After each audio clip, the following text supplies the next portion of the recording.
بسم اللہ الرحمن الرحیم۔ ویورز، یہ تو حکومت نے ایک بڑا فیصلہ کر لیا کہ یہ جو 8 معزز ججز کا فیصلہ آیا ہے مخصوص نشستوں کے حوالے سے، اس پر فوری عمل درآمد نہیں ہوگا۔ اس معاملے کو پارلیمنٹ میں لے جایا جائے گا اور اکتوبر کا پہلا ہفتہ بہت ہنگامہ خیز ہوگا، کیونکہ یہ لڑائی بہت بڑھ گئی ہے۔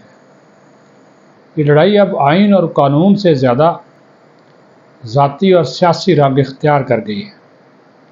آنے والے دنوں میں 2 ججز کے استعفے کی بات کی جا رہی ہے۔ گولڈ سمتھ پلان کو اس سے جوڑا جا رہا ہے۔ پھر ایک وکلا تحریک کے ذریعے حکومت گرانے کی کوشش یا سازش کی جا رہی ہے، اس کی منصوبہ بندی ہو رہی ہے، جس کی تحریک انصاف مکمل طور پر حمایت کرے گی۔ اور تیسرا، بانی P T I Imran Khan کو بہت زیادہ تکلیف ہے نئے D G I S I کی تقرری پر، اس کا بھی آپ کو بتائیں گے کہ تکلیف کیا ہے۔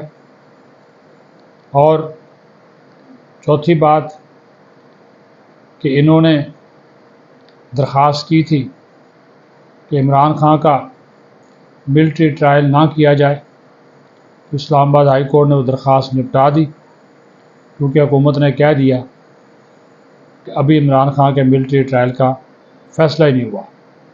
تو جب فیصلہ ہی نہیں ہوا تو پھر کس طرح کہا جا سکتا ہے کہ ان کا ملٹری ٹرائل ہونا جا رہا ہے؟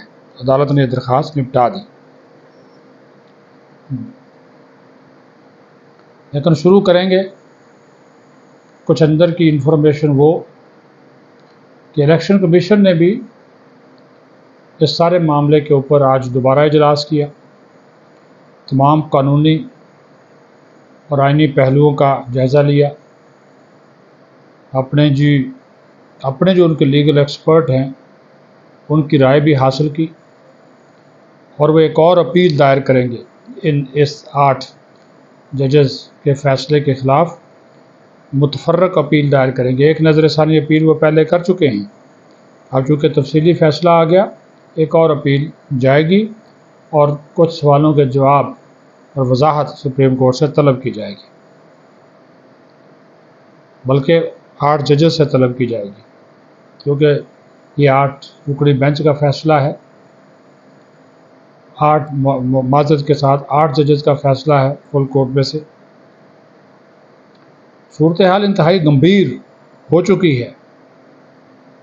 الیکشن کمیشن کو اور پارلیمنٹ کو میسج دیا گیا کہ بھائی جان کوئی 5-5.5 کلو کے 2 تالے آپ اپنے اپنے گیٹس پہ لگا لیں اور جو کچھ سپریم کورٹ کہتی ہے وہ کریں، ورنہ توہین عدالت ہوگی۔ پارلیمنٹ کہتی ہے، وزیر قانون کی پریس کانفرنس بعد انہوں نے کہا کہ جو قانون بن گیا اس قانون کے مطابق یہ جو اراکین ہیں یہ سنی اتحاد کونسل میں شامل ہو چکے ہیں، پی ٹی آئی کے نہیں ہیں، تو لہٰذا ان کو سنی اتحاد کونسل کا ہی تصور کیا جائے گا، تو از ان کو وہ نشستیں مخصوص نشستیں نہیں مل سکتی۔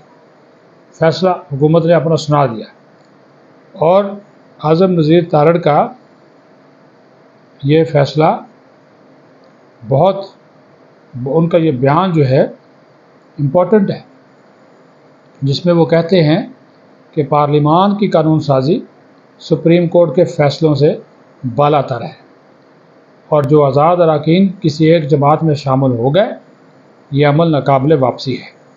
یعنی کہ انہوں نے سنی اتحاد کونسل میں شمولیت اختیار کر لی تھی، وہ اب جو ہے کسی اور میں شامل نہیں ہو سکتے۔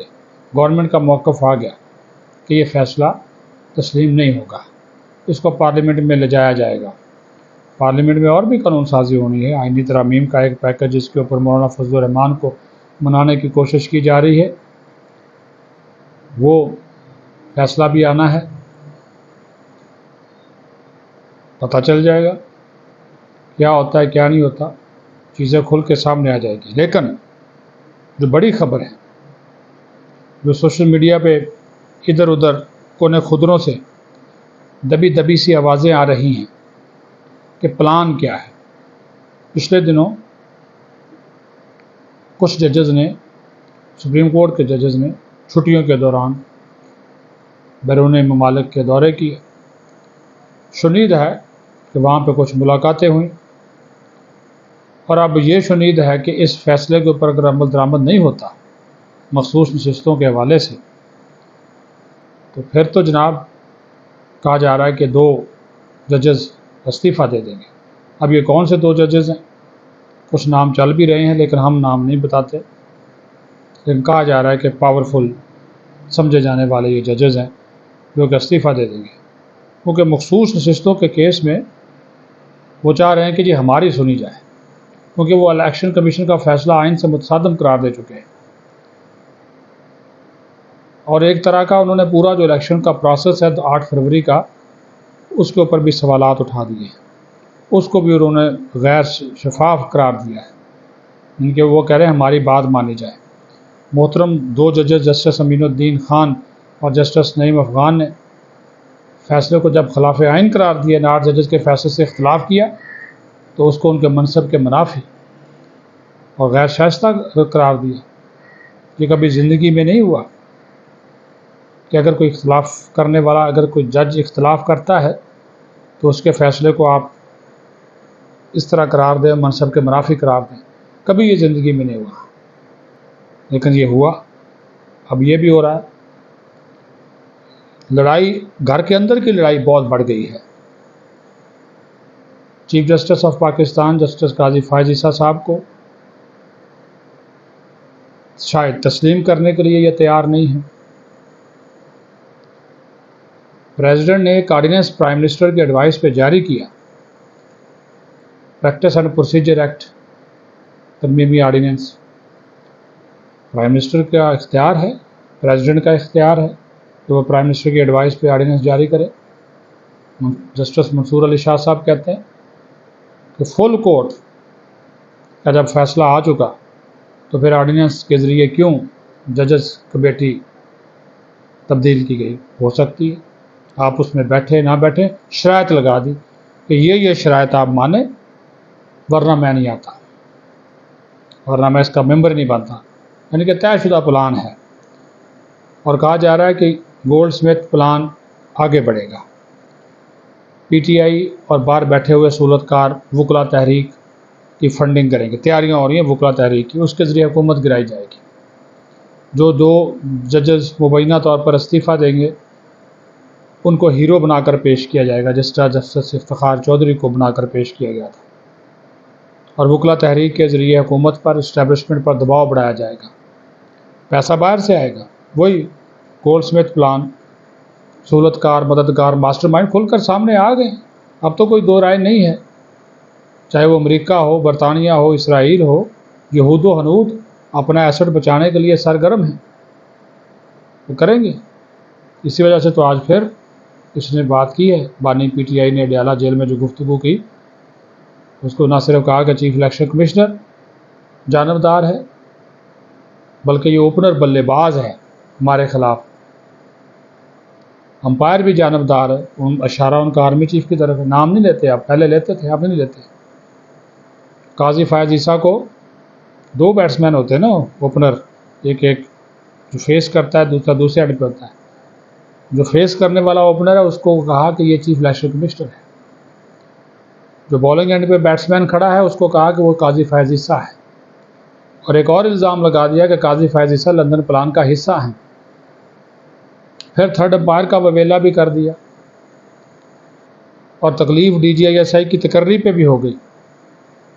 کہتے ہیں کہ یہ دکھ اور افسوس کی بات ہے کہ پاکستان میں D G I S I کی تعیناتی کی خبر ہیڈ لائن بنتی ہے، دنیا کے کسی ملک میں ایسا نہیں ہوتا۔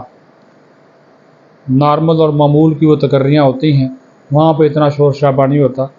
پاکستان میں D G I S I کی تعیناتی کو، وہ اس وجہ سے کہ ان کو تکلیف ہے، کیونکہ یہ جو موجودہ جو کہ نئے D G I S I ہیں، جو کورٹ مارشل ہو رہا ہے جنرل ریٹائرڈ فیاض حمید کا، اس کے کورٹ مارشل کے نگران ہیں، بطور ایڈجوٹنٹ جنرل مانیٹر کر رہے ہیں اس ساری کارروائی کو. اس وجہ سے ان کے DJSI بننے کی بھی تکلیف ہے.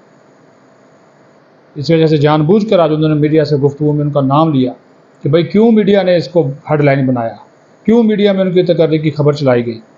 آپ یہ اندازہ کریں. پھر وہی باتیں کہ جو اب پابندیاں ہیں، ایسا تو زیادہ دور میں نہیں ہوتا تھا، مشرف دور میں نہیں ہوتا تھا. محسن نقوی کی وہ جو ہمیشہ ایسی تیسی کرتے ہیں وہ کی گئی. یعنی کہ یہ ساری چیزیں آپ گنتے جائیں. دباؤ بڑھانا، سازش کرنا، وکلا کو آگے لانا، پارلیمنٹ اور الیکشن کمیشن کو بے وقت کرنا، سپریم کورٹ کے بعض محترم ججز کا ایک جماعت کے ساتھ کھڑا ہونا، یہ ساری باتیں دیکھتے جائیں نا آنے والے دنوں میں یہ کیا ہو کیا رہا ہے. کہانی عجیب و غریب شکل اختیار کر رہی ہے. اور یہ ایسی کہانی نہیں ہے کہ جس کو ہم یہ کہیں کہ اس کا نتیجہ آپ کو بھی معلوم ہے. ملک تو پہلے عدم استحکام کا شکار ہے، مزید اس کو عدم استحکام، یعنی کہ عمران خان ہے تو ملک ہے، ورنہ نہیں، خدا نہ خواستہ. لیکن ان شاء اللہ تعالیٰ پاکستان رہے گا. شخصیات آتی جاتی رہتی ہے، کوئی جو ہے وہ ناگزیر نہیں ہے. ناگزیر لوگوں سے قبریں بھری پڑی ہیں.